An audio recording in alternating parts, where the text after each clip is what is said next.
राजेश करो राजू अन्ना की गुलपोशी करिए सन्नी करो कुंदा टोपी रफीक भाई सिनाना की गुलपोशी करिए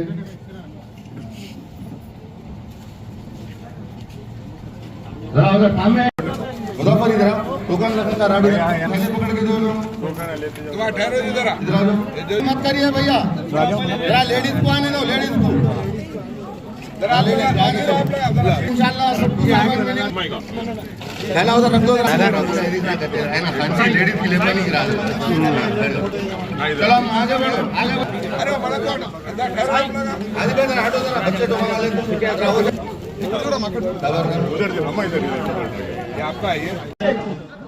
రంజాన్ పర్వదినం మంచి ఉపవాసం ఉండి దేవుని పూజ చేసేటువంటి రోజు. ఈ రోజు పురస్కరించుకొని మా రామన్న గారి రఘుగౌడ్ గారు ఏదైతే ఏర్పాటు చేశారో రంజాన్ సందర్భంగా ఇక్కడ ఉన్నటువంటి ముస్లింలందరూ కూడా సోఫా ఇవ్వాలని 25 కిలోల బియ్యం, అదేవిధంగా నూనె, చక్కెర,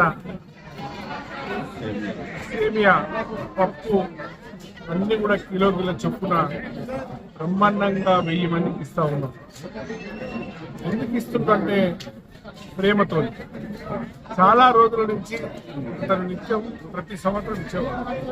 ఈ సంవత్సరం కొంచెం ఎక్కువ చేసి సొంతంగా ఇవ్వాలన్న ఆలోచనతో చాలా మంది ముస్లిం సోదరులు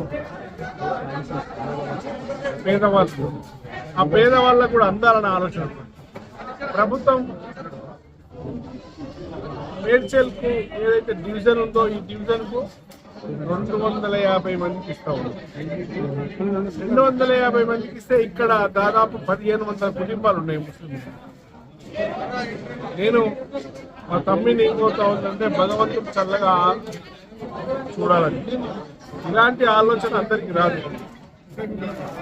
ప్రతి బ్రహ్మాండమైన ఆలోచనతో చూస్తూ ఉంటున్నాము ఎన్ని బ్యాగులు పోతా ఉన్నాయో, ఎన్ని అది పోతా ఉన్నాయి.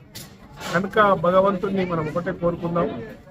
హిందువులైనా, ముస్లింలైనా, క్రిస్టియన్లైనా, సిక్కులైనా అందరూ కూడా కలిసి ఉన్నటువంటి దేశమే. ఈ దేశంలో ఆనాటి నుంచి ఈనాటి వరకు కాంగ్రెస్ ప్రభుత్వం, ఇందిరాగాంధీ, నెహ్రూ, అదేవిధంగా మా నాయకుడు రాహుల్ గాంధీ గారు, ఇప్పుడు మా ముఖ్యమంత్రి రేవంత్ రెడ్డి గారు ఏదైతే సేవ చేస్తుందో ఆ సేవకు అనుగుణంగా నా వంతు సేవ కూడా నేను చేస్తానని చెప్పి మా రాఘవేందర్ గౌడ్ గారు చేస్తున్నందుకు చాలా సంతోషం.